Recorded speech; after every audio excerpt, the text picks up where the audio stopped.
The country stands at a pivotal moment, reflecting on a period characterized by challenges and is determined to resolve and reshape the nation's economic trajectory. President Tinubu himself starkly described the situation as a sinking ship, burdened by unstable fuel subsidies and corrupt multiple foreign exchange regime that has become a chokehold on our nation's neck, strangling the nation's future. These tough decisions, this administration argues, were not optional, but absolutely necessary for Nigeria's future, ease and sustainable growth. The renewed hope agenda was a clear declaration of intent to dismantle economic instability, enhance security, curb corruption, reform governance, and lift millions out of poverty.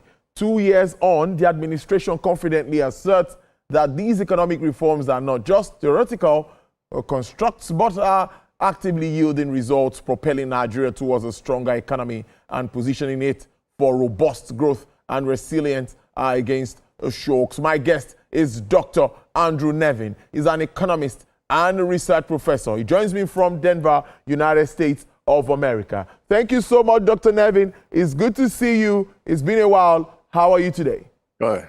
Hello, it's always great to see you. I'm doing very, very well.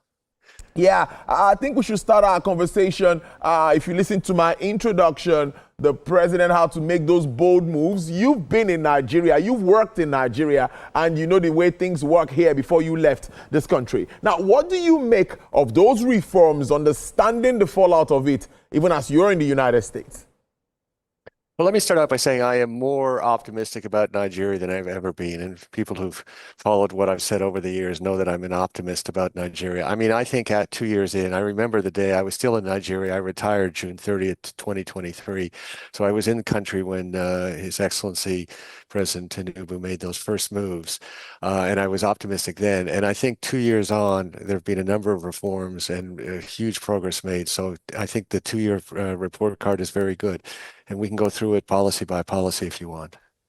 Yes, let's start with the foreign exchange policy now, removal of that disparity that we used to have before now. You know how it was before now, and now there's been a bit of stability. Even my guest, earlier guest, accepted, agreed to that fact that there's been a bit of stability compared to what we used to have before.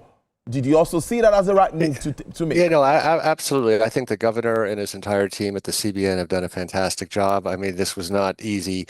I mean, there were obviously lots of parties in Nigeria who were benefiting from multiple exchange regimes. I remember when I was in country, you spent so much energy trying to tap into that official rate on that. Sometimes you got it, sometimes you didn't get it, depending on who you knew and the kind of circumstances of it. To take the bold step to eliminate it has been fantastic. And, the governor at the CBN has just done a great job. And now we're 2 years into it. He won Governor of the Central Bank of the Year for Africa. I hope he wins it for the world. That the macroeconomic stability is palpable. I mean, I think we've peaked in terms of inflation.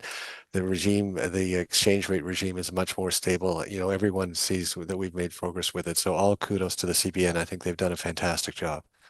For the global issues that have also affected Nigeria, I would like you to react to it, particularly Trump's tariff. You know what that has done, particularly is hitting hard on the price of crude and the assumptions for our budget.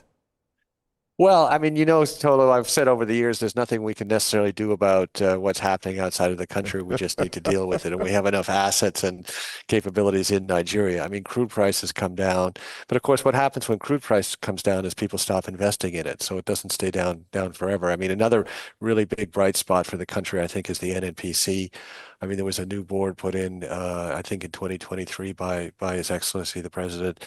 I think they've done a great job, very professionally managed. My understanding is that, we hit a low of about 1.1 million barrels a year, I think, when I was in country, a day when I was in country. I think it's up to 1.7 million. I think they've got a credible plan to get that back up into the twos, the high twos, and even into the threes. So if you think of the CBN and the NNPC as two of the, perhaps the two most important kind of economic actors in the country, they're both on the right track. And I'll add something else that I think is very heartening. My dear brother from PwC Nigeria, Taiwo, of course, left around the same time I did. I was retired, but he stayed on and took on the major role with the tax reform. I think the bill passed with a few modifications from what he asked for a little while ago. I think that's tremendous progress. It simplifies the tax code. It exempts people who earn a little less in Nigeria. It makes the states get some of the VAT, and it just brings a lot of clarity to it. So, that's a third really strong policy that's working. Let me give you a fourth one. I think one of the things that was very important to me personally and to PwC Nigeria was the idea of earning export revenue from services that were delivered, high value added intellectual services delivered while people remained in Nigeria. I mean, that became His Excellency, the Vice President, has really driven that policy. So we've got the OTNI. We've now got Dr. Jamoke, who ran PEBIC for many years, kind of driving the OTNI. And I think that's going very well. I mean, just so people understand, the initial site for OTNI was in Gombe province. And, I said for a number of years before I left, the important thing about this strategy was that we could have high-paying jobs for people around the country. They didn't have to be in Lagos or Abuja. They could be everywhere. And the fact that the federal government started with the OTNI program in Gombe and it's been successful shows that strategy actually works. So if we take these four strategies, NMPC, with four areas, NMPC, tax reform, CBN, and OTNI, they're all doing very well. And those, I think, are the four most important things in the country right now from an economic viewpoint. So I've never stood on television and been as optimistic as I am today. So all credit to the administration and to Nigeria for the progress they've made. And I think it's being recognized. Has been a lot. I mean, when I was in country, of course, I was quite critical of the IMF and the World Bank, who were constantly highlighting all of the deficiencies that we understood very well. But they've come out now too and said, look, Nigeria is making real progress. So all credit to everyone who's pushing the country forward. But I would ask you, some analysts have argued with me, journalists like me, that government has gotten the macro side of the economy rightly, but the micro is what they still think that a lot of work still needs to be done, talking about people, individuals. So I don't know how that also comes to you, Dr. Nevin.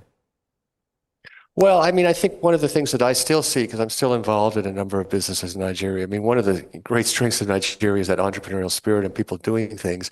And I'm still seeing, both in the companies I'm involved with and other ones that come across my radar, I mean, Nigerians are just doing things. I mean, I just had a young man who was sharing with the company he's created that's kind of an AI-driven company on that and the services he's offering. I mean, that energy is still there. So if we create this macroeconomic favorable framework, we're going to get the benefits of all this energy. And of course, one of the things that was always important to me and some other people, we wrote the book on self-organizing Nigeria. The government doesn't need to do everything centrally. Nigerians will do a huge amount on their own. So by creating this more favorable macroeconomic environment, things are happening all over the country, not all of which are visible. It's hard to see. It's a big country. I mean, as the man representative said, I mean, we have 36 states. I was always very big on state-led development. I mean, there's lots of things going on in individual states that we don't necessarily see. But, voters have got the message, if they vote for a better governor or better administration, their state is going to prosper. And I hear all sorts of stories about things that are probably under the radar where people are trying to make things happen. And of course, the diaspora is involved in that. I know many members of the diaspora that are trying to help build businesses in Nigeria, whether it's in real estate or medical care or IT services. I have another group of friends who are starting a new private equity kind of venture capital fund focused on Nigeria, using capital from the United States. So, as I said, I mean, I normally come onto the show at TVC, and I'm a little bit pessimistic, optimistic in the long run, pessimistic in the short run. I'm actually more optimistic now than I've ever been for all the reasons that we've been discussing. Now, looking at stability in the foreign exchange market, in my reasoning and in my thoughts, that will, of course, help attract investors, because investors want to bring their monies in when there's stability in foreign exchange market. And when the reserves are also looking very sound, they can take back their funds at any time. But I'm more interested in foreign direct investments and not foreign portfolio investments at this time. How do you think we can start to drive that with all of these reforms? Yeah, so I mean, I think that obviously foreign portfolio investment, I mean, I've always said that both are important, and the people that say only FDI is important, I think are a little bit misguided. They're both important. You want portfolio investors, and and again, as you say, they have to be able to go in or out. But to get the confidence from where we were a few years ago, to get the confidence to make major capital investments in a direct sense takes a little longer. So I think that people are starting to look at these investments on that.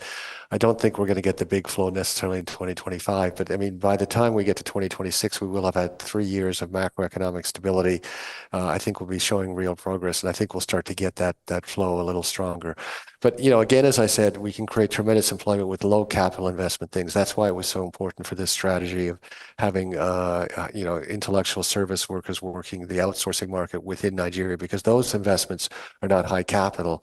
But to get people to invest in infrastructure, into energy projects, for example, that I think is going to take a little bit more time to get the confidence up. But, we've got a 2-year track record. I mean, I think once we get to 3 or 4 years, we'll start to get a bigger flow for the direct investment as well. So you're optimistic. You believe that it will start to come in at a point. Well, let's talk about back again to oil prices and what Donald Trump is hitting us so hard. Drill, baby, drill. And we believe that some say the price might still even get lower if this continues. Now, if that happens, what will be your advice to oil-producing countries like Nigeria that still expect much of its revenue from proceeds from the sale of crude? What will be your advice? What are the options we have? Well, I mean, first off, Nigeria is, a major producer of crude and produces at a relatively low cost. I mean, not as low cost as Nigeria or Iran, as Saudi Arabia or Iran. But I mean, we should be making money at $50 or $60 oil. I mean, we had $80 oil for a long period of time. Trump came in, and of course, the oil prices dipped partially because people are worried about a recession. But whether it's 50, we can't control the price of oil. But as I said, we're a fairly low cost producer.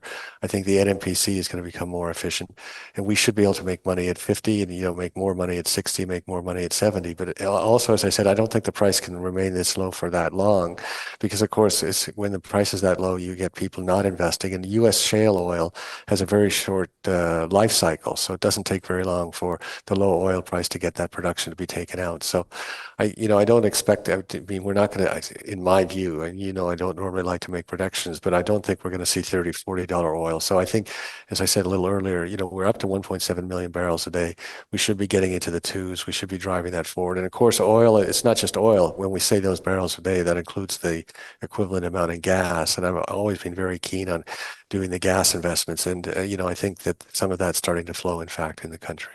Now, Donald Trump and Elon Musk are turning their backs at each other. And immediately today, I was reading through the markets and I see that there's been a bashing one way or the other. Some markets are already bleeding just because of this. I don't know how that comes to you and what you think this would, the impact of what this means moving on in the entire economy. I'll go back to it. We cannot control what, President Trump and Elon Musk are doing in the United States.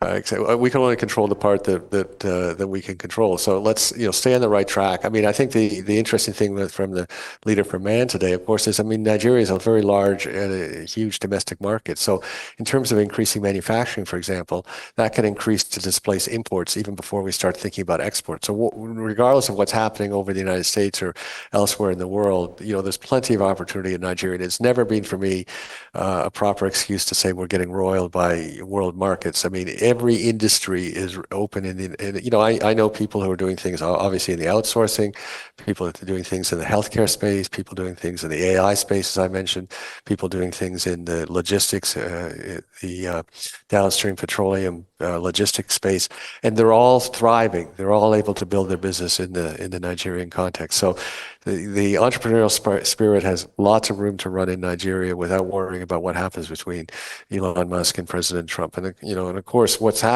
is happening, and you've seen some numbers this morning from the labor markets in the United States, is that people are not going to invest in the U.S. under these circumstances. In fact, they're not going to invest anywhere, because if you have to make a long-term capital investment and you are aiming at the U.S. market, whether you put it in the U.S. or elsewhere, you have no idea what the economics are going to be. So we are likely to see a slowdown. But let's take advantage of that in the Nigerian context to create this environment that people have to invest their money somewhere. So if they're not investing in the United States, let's make them give them the option of investing in Africa. And of course, this is something I always said in country we needed. I think at the time I said $100 billion or $150 billion a year of investment. That number has gone up on that. There's a huge amount of capital that's deployed in low-cost assets, low-earning assets around the world. Maybe more of that's going to flow to Africa when the options in the United States and Europe are so limited right now. So before I let you go, our currency is also we're doing better than what it used to be. But you've already commended the Central Bank of Nigeria in the start of this conversation. Well, it's just, I mean, let's just look at the numbers. I mean, the exchange rate has been stable for, at least 18 months, if my recollection is correct. Absolutely stable. And if inflation comes down a little bit and oil production goes up a little bit, you're going to see the Naira appreciate on that. So all credit to them. I mean, people recognize that. So fantastic accomplishment. And the reserves are also pretty good. But moving forward, what do you reserves are up. Think about the monetary policy tightening? Some say they should begin to think about starting to loosening the monetary policy stance. Yeah, I mean, as I said, I'd like to see if there was a little bit of oil production increase, as the NMPC thinks it's going to be able to do. That will take pressure off the exchange rate. If we can get it from 1,400, 1,200, immediately allows them to reduce interest rates. I'm absolutely sure that the team at the central bank is watching, of Nigeria is watching very closely these developments. I mean, they don't want to keep the interest rates at the level they're at. We all understand the negative implications of that. So as soon as there's an opportunity to have a lower inflation rate, I think we'll see interest rates follow very quickly. And then we're going to create a little bit of a virtuous circle. Interest rates fall, the exchange rate improves, reduces costs for Nigerians, all the burdens that people know when they go to the market for prices. That's the kind of virtuous circle that we're trying to get to over the next kind of year or so. I must thank you so much, Dr. Andrew Nevin. It's good to see you as always, economics research professor. Thank you so much for joining us on the show. Enjoy the rest of your day. Thank you. It's great. And it's great to be having, coming on the show 2 years into this, and there's some good news. And have a fantastic day in Lagos, Tola. Thank you so very much. Hope to see you in Nigeria soon. Hope you pop in sometime soon. All right, then. Interesting conversation as always with Dr. Nevin.